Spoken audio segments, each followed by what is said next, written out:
Well, hello and welcome back to the Twin Flame Daily Tarot Pick a Card. My name is Tony and this is the Twin Flame Daily Pick a Card for Tuesday, August 25th, 2020. However, anytime you were here is exactly when you were intended to be here because time is limitless. So hello and welcome back to my returning subscribers. And hello if you are new here. I am so honored that you joined me. So like I said, this is the Twin Flame Daily Pick a Card. We are going to randomly shuffle this deck of oracle cards. We will shuffle this deck of oracle cards and randomly select 3 cards. I will place today is going to be a skeleton on each of the oracle cards. You will pick the skeleton or the oracle card number that you are most resonates with you, and you will drop down below in the comments and also in the description and see what your reading for today is. So are y'all ready? Let's get going. Let's clear out our table real quick. Here we go with the sage. All right. We clear, bless, and protect this space. We clear, bless, and protect this space. And I'm going to clear, bless, protect, activate, and fully align all my chakras and energetic auric grid systems. Beautiful. All right. Let's set the tone for this reading. Nice and crisp and clear. And lastly, let's set our intentions for this reading by calling forth in the name of the Father, the Son, and the Holy Spirit. We ask our angels, ancestors, guardians, and guides to please be present with us, to please help us to understand and interpret these messages as we receive them. So let's get our cards out. Like I said, today we are going to be pulling from the Halloween Oracle Guidebook by Stacy DeMarco. All right, let's do this. Angels, ancestors, guardians, guides, spirit, what messages do you have for our twin flames today? Let's get our shuffle. All right, here we go. Beautiful. All right, we just need 3 cards, please, on the table. We need 3 cards, please. Well, that's the first one. Card number 1. Card number 2, we need 2 more cards, please, on the table. 2 more cards, please. Here's card number 2. And last card. Thank y'all. We need 1 more card, please. One more card, please.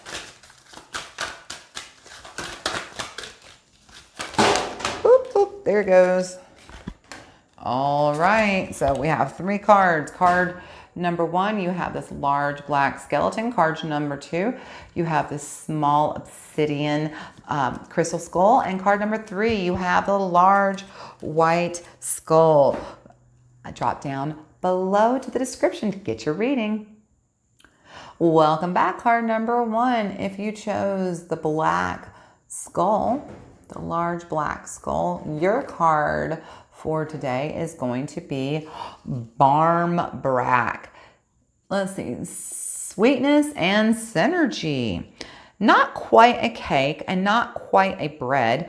Barmbrack is a sweet loaf, larger than a typical bread loaf, baked with flour, sugar, salt, and dried fruits such as raisins.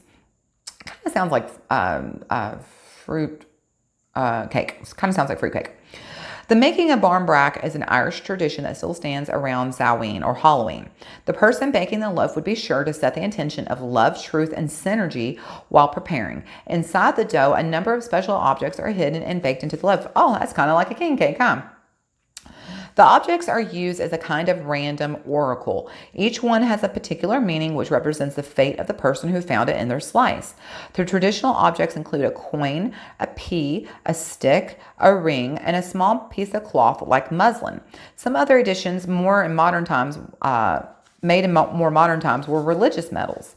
Should your slice of the brack contain a coin, this would indicate prosperity and good luck. The pea, unfortunately, meant that no marriage would occur for you that year, yet finding the ring might mean marriage was certain. The stick, to be avoided at all cost, indicates disputes and unhappiness, and finding the cloth meant bad luck and a little money ahead. Wow, y'all, this is kind of a depressing cake. I'm not sure why you would even want to get it. It looks like you only get like 2 things that could possibly be good luck.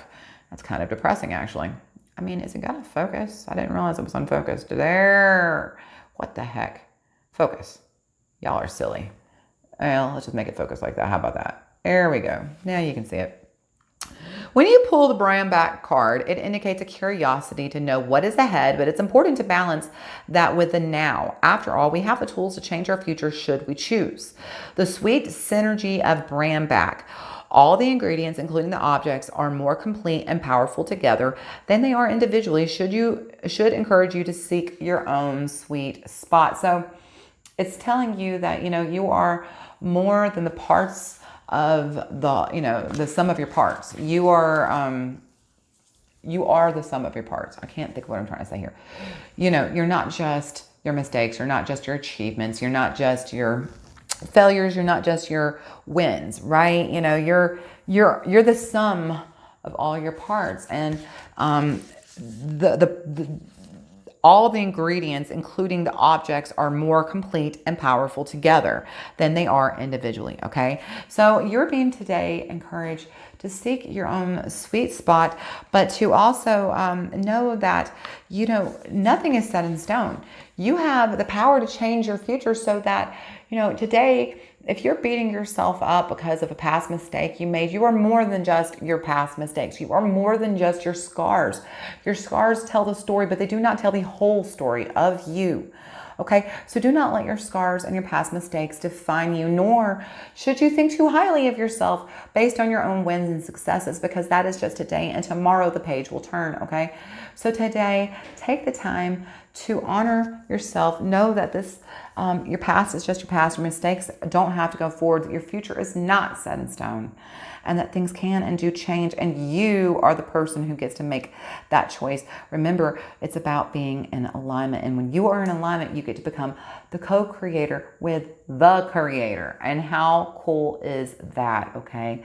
So today, work on finding your own unique sweet spot, your own unique energy, so that you can be in charge of driving the train towards your own future. All right, card number 1, I hope you found this helpful. And if you did, I would be so honored if you would like, comment, share, or subscribe. Come back Monday through Friday for more daily one card pick a cards. And until I see you again, I hope you know how much I love you, and I hope you... Welcome back, card number 2. If you picked this beautiful obsidian focus... You're such a jerk face this camera is today. This beautiful black obsidian crystal skull, your card for today is Hearth. I love the Hearth. It's one of my favorite, except that I'm not on your page. Hang tight. Let's flip towards the book. Here we go, Hearth. Hearth. Happiness is in our hearts and homes. The ancient Romans believed that every home had a hearth, and it was the hearth. Where the fire burned, the family gathered for sustenance, communication, and protection. This concept was so important to the culture that there was a huge city hearth, the Vestal Temple, where the fire of the home goddess Vesta burned forever without ever going out. The sacred flame was protected by the soldiers with their very lives should there be an invasion. I mean, that's how important the eternal flame was, the Vesta flame was. They protected it with their own lives. The place where the goddess Vesta was honored within every ordinary home was also the hearth, and it's where women prepared food and cooked. Some of the food was always offered back into the fire as an offering to Vesta for her blessing and protection. Often husbands were sent away on military duty for years on end, and their wives at home were not just expected to keep the home and often the businesses running, but to wait for their husbands faithfully until their return. They prayed to Vesta to ensure their family members' safe return and to keep the fires of love stoked. The saying, keep the home fires burning, was inspired by this practice. Should the hearth card appear in your divination, we just turned the page. You are being asked to look towards your idea of what home and family is for you. Take the time to build up your love fire and have it burning brightly. Make your relationships a priority. If there's a conflict within your home and family, it is time to take concrete steps to address this issue for good. If you or a member of your family is away from home due to travel or work, know that protection is given. So, Twin Flame, card number 2, you are being asked to stoke your home fire. You are being asked to keep your home fire burning. You're being asked to make sure that if there's someone you love and y'all have been having maybe some conflict within your home, it's time to take actionable steps to heal that. It's time to, understand that you need to build up your love fire and have it burning brightly. And this is the fire and flame of love within yourself. Remember, the more love you project out, the more love you're going to receive in, okay? So it's super important that, you know, you're being asked to look at what your idea of home and your idea of family is for you, okay? To make your relationships a priority. Take time today to work on your relationships, to heal conflicts within your home and your family, and to know that if you are away from home for travel or for work, or if a family member is, to know they are divinely supported and safe, okay? All right, Twin Flames card number 2. I hope you found this helpful, and if you did, I would be so appreciative if you would like, comment, share, or subscribe. Till I see you again, I post new content Monday through Friday, so I hope that you will come back, and I hope you know how much I love you. And until I see you again, keep on praying. Bye, card number 2. Welcome back, card number 3. If you chose this white skull, you chose the card Trick or Treat. I love this card. How cute is this? How beautiful is this art? Mischief and play. Trick-or-treating is such a fun thing to do, is it not? Yet, why do we trick-or-treat? Ancient people understood that there were both mischievous and perhaps nasty spirits wandering around at nightfall on Halloween, as well as happier, more benevolent spirits. They thought that if they dressed as spirits themselves or other frightening creatures, then they would not be recognized as human and attacked. The idea of causing a little chaos as one of those spirits was part of the imitation and the enjoyment of the night. The practice in medieval Britain was aptly called souling. Today, trick-or-treat is a huge event. We spend much time, money, and effort dressing up as our scariest creatures, and this has even extended to dressing up as our favorite celebrities and other pop culture idols. Instead of traditional candy apples and brambrack, which was card number 1, if you don't know what brambrack is, we give out a mind-boggling variety of candy. It matters not. The idea of frightening away death and darkness still stands. I believe that modern trick-or-treating also unites communities by introducing our families and friends to those around us in a non-threatening and joyful way. Many of us do not know our neighbors, even of those who live next door, and Halloween gives us an excuse not to be so reserved and to extend our boundaries. Should you receive the trick-or-treat card in your divination, it may well be a time to examine the role of play and mischief in your own life. You don't have to be a child to let go and have some playtime, and you can extend the fun to others. Sometimes we are afraid to make mistakes, and play is one of the ways to alleviate the pressure that we sometimes place on ourselves to get everything perfect every time.